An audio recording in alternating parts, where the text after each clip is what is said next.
నమస్కారం. ఎంకే న్యూస్కి స్వాగతం. హెడ్లైన్స్ చూద్దాం.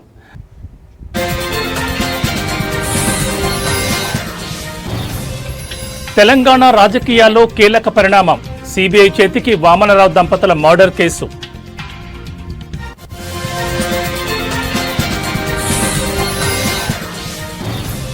బండి సంజయ్కి కేటీఆర్ లీగల్ నోటీసులు. ఫోన్ ట్యాపింగ్ కేసులో తనపై నిరాధార ఆరోపణలు చేశారని ఆరోపణ.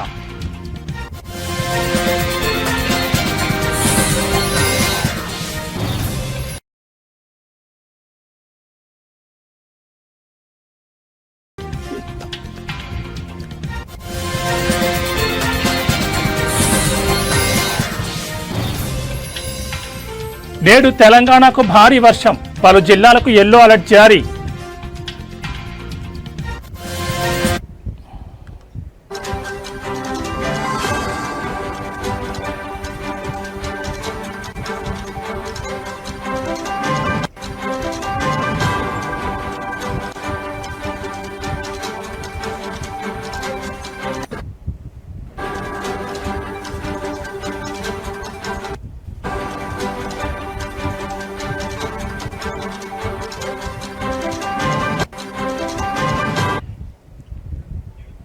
బులెటిన్లో బ్రేకింగ్ న్యూస్ చూస్తున్నాం. తెలంగాణలో సంచలనం సృష్టించిన అడ్వకేట్ దంపతులు గట్టు వామనరావు, గట్టు నాగమణి హత్య కేసులో కీలక పరిణామం చోటు చేసుకుంది. ఈ కేసు దర్యాప్తు సిబిఐకి అప్పగిస్తూ సుప్రీంకోర్టు కీలక తీర్పునిచ్చింది. పెద్దపల్లి జిల్లా మంథనిలో 2021 ఫిబ్రవరి 17న వామనరావు, నాగమణి కారులో వెళ్తుండగా అడ్డగించి నడి రోడ్డుపై కొందరు దుండగులు దారుణంగా హత్య చేశారు. ఈ హత్య కేసు దర్యాప్తును సిబిఐకి ఇవ్వాలని వామనరావు తండ్రి గట్టు కిషన్ రావు అదే ఏడాది సెప్టెంబర్ 18న సుప్రీంకోర్టులో పిటిషన్ వేశారు. ఈ పిటిషన్పై విచారణ జరిపిన సుప్రీంకోర్టు ఈ కేసుకు సంబంధించిన వీడియోలు సహా అన్ని పత్రాలు తమ ముందుంచాలని తెలంగాణ ప్రభుత్వాన్ని గతంలోనే ఆదేశించింది.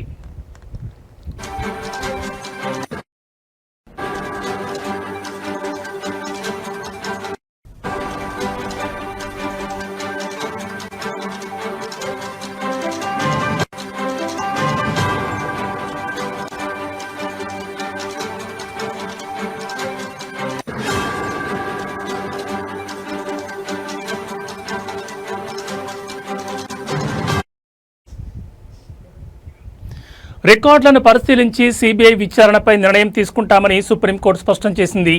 ఈ మేరకు రాష్ట్ర ప్రభుత్వానికి నోటీసులు జారీ చేసింది. ఈ నేపథ్యంలో సంబంధిత వివరాలను రాష్ట్ర ప్రభుత్వం కోర్టుకు సమర్పించింది. చనిపోయే ముందు వామనరావు మాట్లాడిన మరణ వాంగ్మూలం వీడియో వైరల్ అయింది. దీనిపై అనుమానాలు వ్యక్తం కావడంతో ఎఫ్ఎస్ఎల్కు పంపించారు.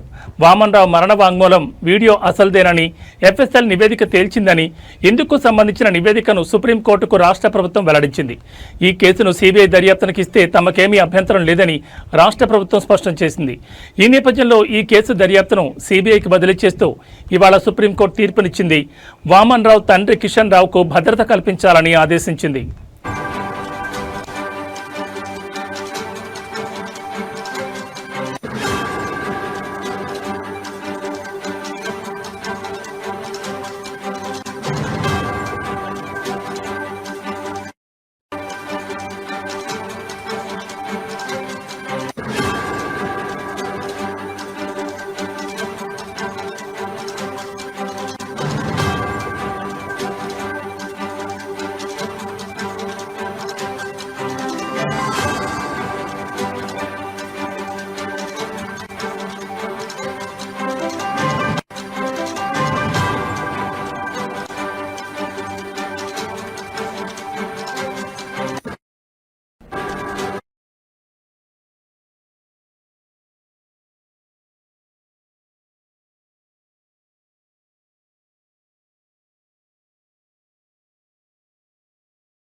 బులెటిన్లో మరో బ్రేకింగ్ న్యూస్ చూస్తున్నాం. రాష్ట్రంలో సంచలనం సృష్టిస్తున్న ఫోన్ ట్యాపింగ్ వ్యవహారంలో మరో కీలక పరిణామం చోటు చేసుకుంది. తనపై నిరాధార ఆరోపణలు చేశారంటూ కేంద్ర మంత్రి బండి సంజయ్కి ఇవాళ BRS working president KTR legal నోటీసులు పంపారు. ఈ మేరకు ఆ నోటీసులో ఫోన్ ట్యాపింగ్ కేసుకు సంబంధించి పబ్లిక్లో తనపై పూర్తిగా అవాస్తవాలు మాట్లాడారని పేర్కొన్నారు. బాధ్యతాయుతమైన కేంద్ర మంత్రి పదవి ఉన్న బండి సంజయ్ ఇష్టం వచ్చినట్లుగా మాట్లాడారని ఫైర్ అయ్యారు. ప్రజాక్షేత్రంలో ఓ ప్రజాప్రతినిధిగా తనపై ఎలాంటి సాక్ష్యాధారాలు లేకుండా ఆరోపణలు చేయడం సమంజసం కాదన్నారు. రాజకీయ ఉనికి కోసమే తనపై బండి సంజయ్ అర్థం లేని మాటలు మాట్లాడుతున్నారని ధ్వజమెత్తారు. చేసిన ఆరోపణలకు తనకు వెంటనే క్షమాపణలు చెప్పాలని, భవిష్యత్తులో అసత్య ఆరోపణలు చేయకుండా ఉండాలని కేటీఆర్ బండి సంజయ్కి ఇచ్చిన లీగల్ నోటీసుల్లో న్యాయవాదులు పేర్కొన్నారు. నోటీసు అందిన 7 రోజుల్లోగా డిమాండ్లను పాటించని పక్షంలో చట్టపరంగా సివిల్, క్రిమినల్ చర్యలు తీసుకుంటామని హెచ్చరించారు. ఈ ఆరోపణలతో కలిగిన నష్టానికి బండి సంజయ్ బాధ్యత వహించాల్సి ఉంటుందని ఆ నోటీసుల్లో ప్రస్తావించారు.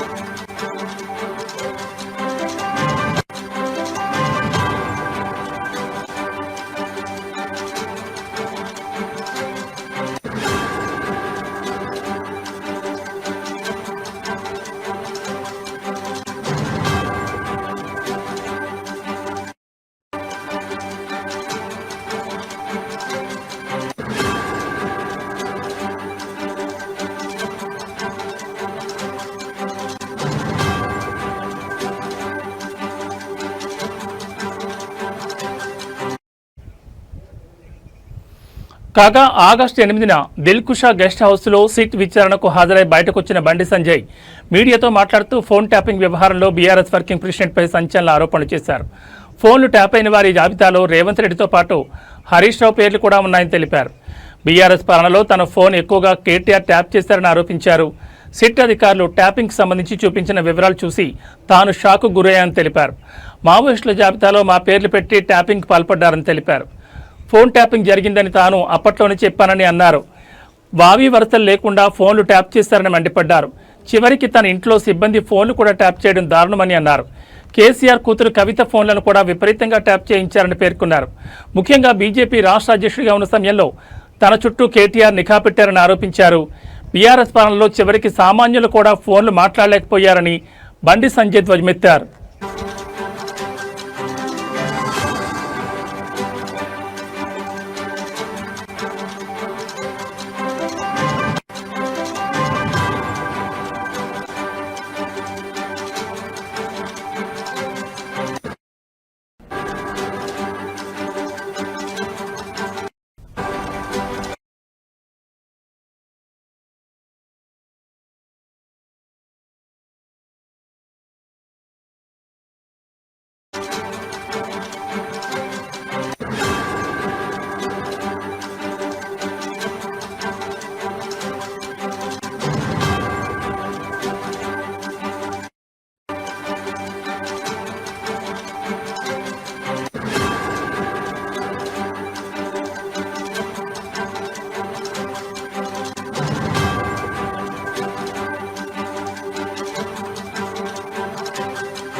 బులెటిన్లో మరో బ్రేకింగ్ న్యూస్ చూస్తున్నాం. బంగాళాఖాతంలో ఏర్పడిన అల్పపీడనం కారణంగా తెలంగాణ రాష్ట్ర వ్యాప్తంగా భారీ వర్షాలు కురుస్తున్నాయి. కుండపోత వర్షం రాష్ట్ర రాజధాని హైదరాబాద్ను అతలాకుతలం చేస్తోంది. ఇవాళ నగరానికి భారీ వర్ష సూచన ఉందని వాతావరణ శాఖ హెచ్చరించిన నేపథ్యంలో నగర ప్రజలకు ట్రాఫిక్ పోలీసులు అప్రమత్తం చేశారు. ప్రజలు అత్యవసరమైతేనే బయటకు రావాలని, ఉద్యోగులు మధ్యాహ్నం 3 గంటల్లోగా ఇళ్లకు చేరుకునేలా చూసుకోవాలని పోలీసులు సూచించారు. సాయంత్రం షిఫ్ట్ ఉన్న వారు వర్క్ ఫ్రం హోం చేసేలా ప్లాన్ చేసుకోవాలని సూచించారు. ఉద్యోగుల భద్రతకు, ట్రాఫిక్ రద్దీని తగ్గించడానికి అత్యవసర సేవలకు సహాయపడుతుందని తెలిపారు. కాగా భారీ వర్షాల నేపథ్యంలో నిన్న కూడా ఉద్యోగులు త్వరగా లాగౌట్ అయి ఇళ్లకు వెళ్లిపోవాలని సూచించారు.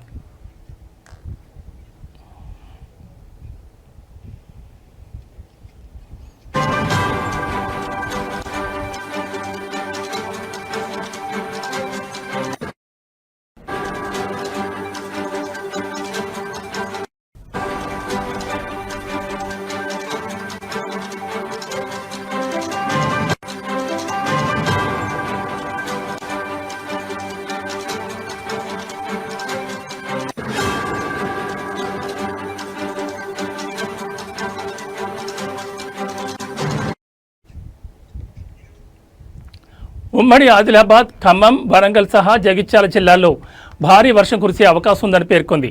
దీంతో ఆయా జిల్లాలకు ఎల్లో అలర్ట్ జారీ చేశారు. ప్రజలు అప్రమత్తంగా ఉండాలని వాతావరణ శాఖ అధికారులు సూచించారు. అవసరం ఉంటే తప్ప బయటకు రావద్దని హెచ్చరించారు.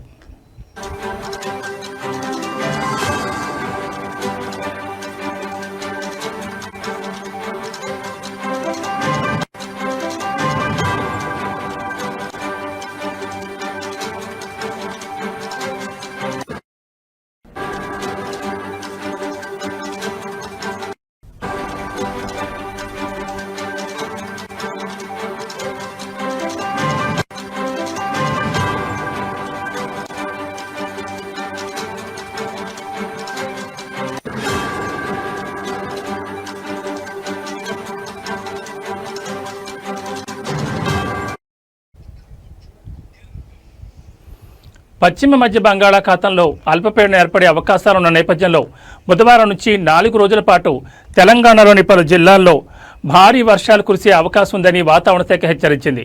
ఈ క్రమంలో హనుమకొండ, వరంగల్, మహబూబాబాద్, ఆదిలాబాద్, కొమరంభీం, ఆసిఫాబాద్ జిల్లాలకు ఆరెంజ్ హెచ్చరికలు జారీ చేసింది. మిగతా జిల్లాల్లో కూడా భారీగా వర్షాలు పడనున్నాయని పేర్కొంది. వాతావరణ శాఖ హెచ్చరికల నేపథ్యంలో అధికారులు అలర్ట్ అయ్యారు. సహాయక చర్యలకు సిద్ధం చేశారు.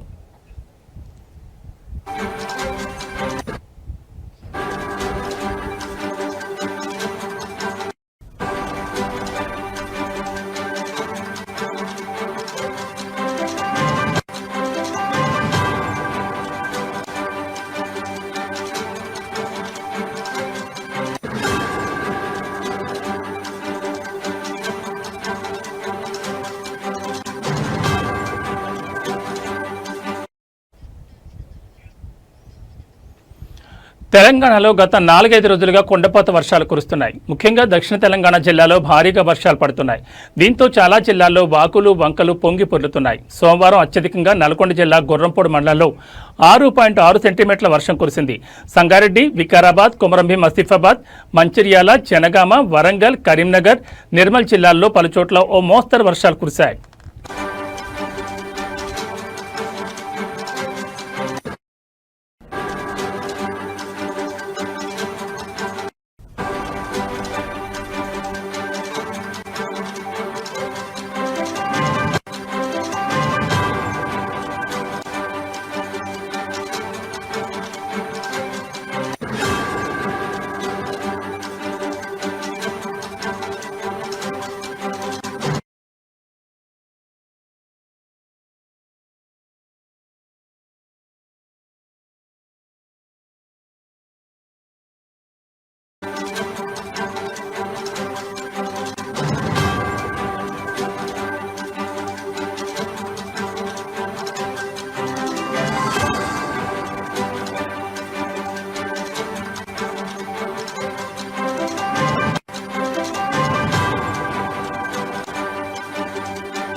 బులెటిన్లో మరో బ్రేకింగ్ న్యూస్ చూస్తున్నాం. ఎగువ ప్రాంతాల్లో స్థానికంగా కురుస్తున్న వర్షాల ప్రభావంతో శ్రీశైలం జలాశయానికి వరద పోటెత్తింది.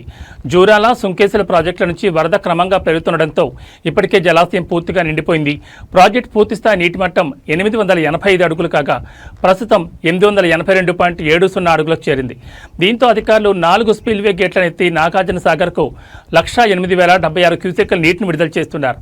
అలాగే పోతిరెడ్డిపాడు హెడ్ రెగ్యులేటర్ నుంచి 35,000 క్యూసెక్కులు, కుడిగట్టు విద్యుత్ కేంద్రం నుంచి 30,808 క్యూసెక్కుల నీటిని విడుదల చేస్తున్నారు.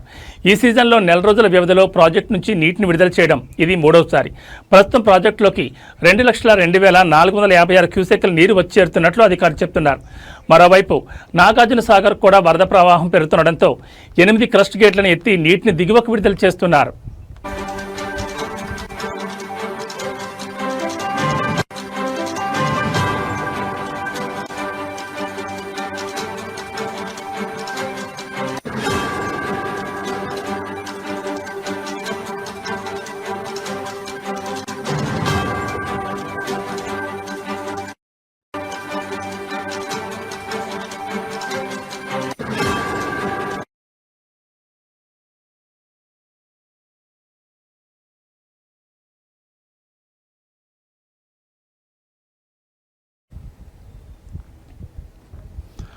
దేశభక్తి జాతీయ సమైక్యతా భావాలను ప్రపంచవ్యాప్తంగా చాటి చెప్పాలనే ఉద్దేశంతో ప్రధాని నరేంద్ర మోడీ పిలుపు మేరకు హర్ ఘర్ తిరంగా కార్యక్రమం రాష్ట్ర వ్యాప్తంగా కొనసాగుతోందని రాష్ట్ర వ్యవసాయ శాఖ మంత్రి కింజరపు అచ్చెన్నాయుడు అన్నారు.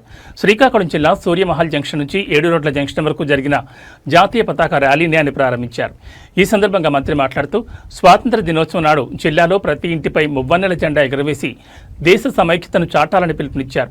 ముఖ్యమంత్రి చంద్రబాబు నాయుడు విజన్ 2047 సంకల్పానికి అనుగుణంగా ప్రతి ఒక్కరూ దేశం రాష్ట్రాభివృద్ధి కృషి చేయాలన్నారు. స్వాతంత్ర్యం కోసం ప్రాణాలు అర్పించిన అమరవీరుల త్యాగాలను స్మరించుంటూ వారికి నివాళులర్పించాల్సిన అవసరాన్ని గుర్తు చేశారు.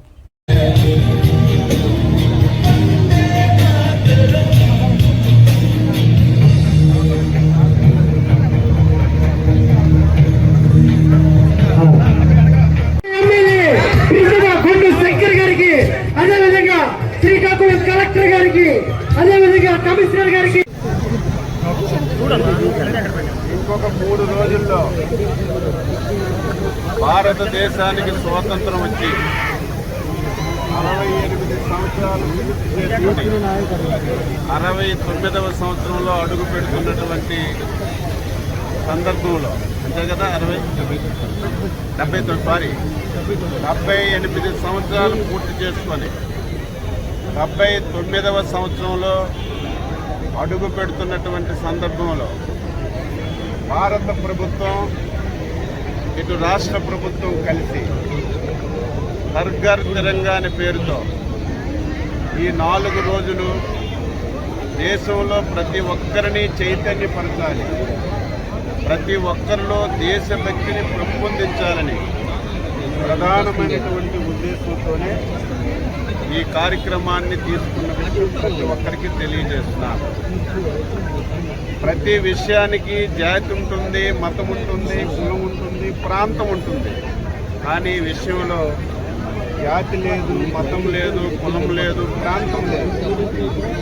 ప్రతి ఒక్క పౌరుడి చేతిలోనే, ప్రతి ఒక్కరి ఇంటి మీద, ప్రతి కార్యాలయం మీద త్రివర్ణ పతాకం రెపరెపలాడాలి, దేశభక్తిని పెంపొందించాలనే ఉద్దేశంతోనే ఈ కార్యక్రమాన్ని ఇంత భారీ స్థాయిలో తీసుకున్న విషయం ప్రతి ఒక్కరికి.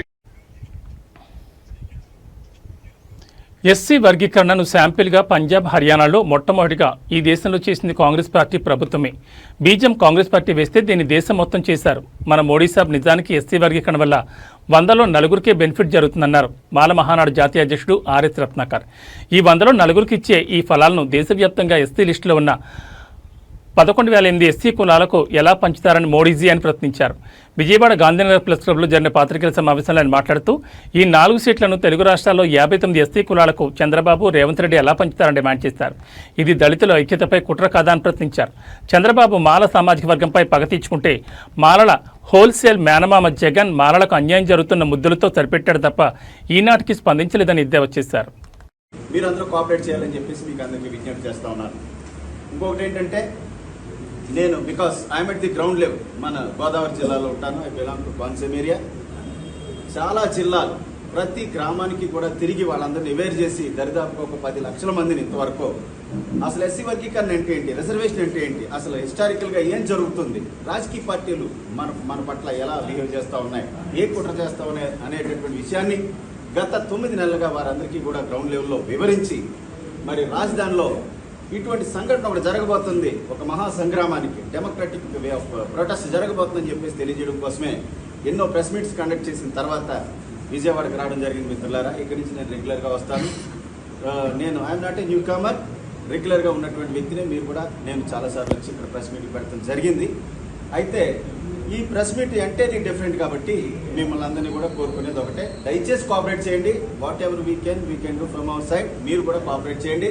This is not a regular and ordinary press meet అనే విషయాన్ని కూడా మీరు గమనించాలని చెప్పి కోరుకుంటూ, మరి doctor Ratnakar, RS Ratnakar, MBBS gold medalist, LLB, MBA, MA journalism 1 second. ఓకేనా? నైస్. మంత్రి కోమటిరెడ్డి ఆధ్వర్యంలో సినీ నిర్మాతలు ఫెడరేషన్ మధ్య చర్చలు సఫలమయ్యాయి. రేపు ఫిల్మ్ ఛాంబర్లో మరోసారి సమావేశం జరుగుతుంది. ఇరుపక్షాలు సడలింపులతో ముందుకు రావాలని మంత్రి సూచించగా ఫెడరేషన్కు ప్రభుత్వం అండ ఉంటుందని భరోసా ఇచ్చారు.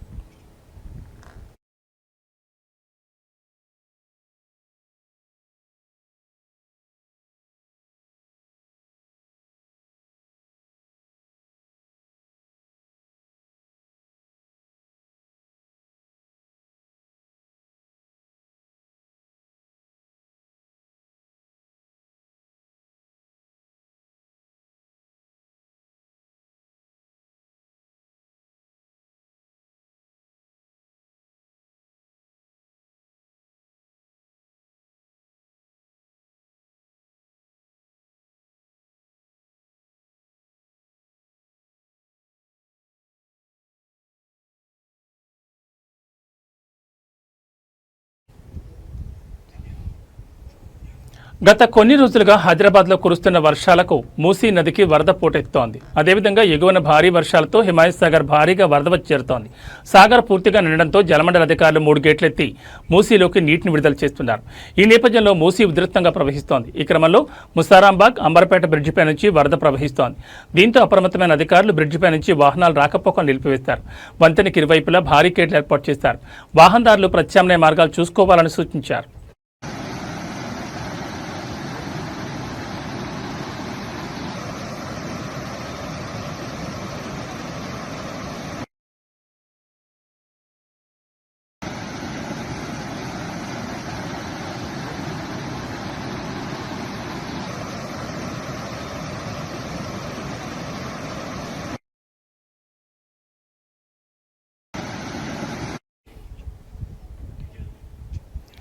పార్లమెంట్లో ప్రధాని మోడీని ఎంపీ పుట్ట మహేష్ కుమార్ మర్యాదపూర్వకంగా కలిసి వారికి పుష్పగుచ్చం అందించారు. ఈ సందర్భంగా పామాయిల్ రైతుల సమస్యలు, గిట్టుబాటు ధర, ఏలూరు పార్లమెంట్ నియోజకవర్గ సమస్యలు వారి దృష్టికి తీసుకెళ్లారు. కొవ్వూరు భద్రాచలం రైల్వే గురించి కూడా రైల్వే మినిస్టర్ గారితో డిస్కషన్ చేయడం జరిగింది. అలాగే ఇప్పుడు డిపిఆర్లు ప్రతి ఒక్కటి ప్రిపరేషన్ చేయమన్నారు. శాంక్షన్ అనేది జరిగింది. ఓన్లీ ఇప్పుడు ఇంకా పనులు స్టార్ట్ అవ్వడంలోనే మనము ముందుకు పోవాల్సిన అవసరం ఉంది. అలాగే మనము 12 ROBsని ఏలూరు పార్లమెంట్లో అప్రూవల్ చేయించుకోవడం జరిగింది పైన సెషన్లో. ఈసారి అవన్నీ కూడా పనులకి ముందుకు పోవడానికి ల్యాండ్ అక్విజిషన్ మన కలెక్టర్ ఆఫీస్ నుంచే ఆర్డీఓ గారు చేసి ముందుకు పంపించాల్సి ఉంది. కలెక్టర్ గారితో కూడా మాట్లాడాం. వచ్చే రోజుల్లో ఆ ల్యాండ్ అక్విజిషన్కి సంబంధించి పనులన్నీ కూడా ఒక 2-3 నెలల్లో అన్ని ల్యాండ్ అక్విజిషన్ పనుల్లో అట్లీస్ట్ ఒక 3-4 పనులు ROBలు పనులు సంబంధించి ఇమీడియట్గా పనులు స్టార్ట్ అవుతున్నాయి. అవన్నీ కూడా ల్యాండ్ అక్విజిషన్లు అయిపోయిన తక్షణమే ఇట్లా అప్రూవల్ రావాల్సి ఉంది. అది కూడా ఫాలోఅప్ చేస్తామని కూడా మీ అందరికీ చెప్తున్నాం. ఈ పార్లమెంట్ సెషన్లో చాలా వరకు మనము మన పనులు కూడా ముందుకు తీసుకొని వెళ్ళడానికి చాలా వరకు అవకాశం కలిగింది. అలాగే పార్లమెంట్లో ఈసారి ఎక్కువ వాయిదాలు ఉండడం వల్ల ఎక్కువ మనకు మాట్లాడడానికి అవకాశం రాలేదు. ఇంకొక వారము ఇంకా పార్లమెంట్ జరిగేది ఉంది. జరిగేటప్పుడు ఇంకా కొన్ని మన సమస్యలు ఉన్నాయి. ఆ సమస్యలు ఇవి బులెటిన్ విశేషాలు. మరో బులెటిన్లో మళ్ళీ కలుసుకుందాం. నమస్కారం.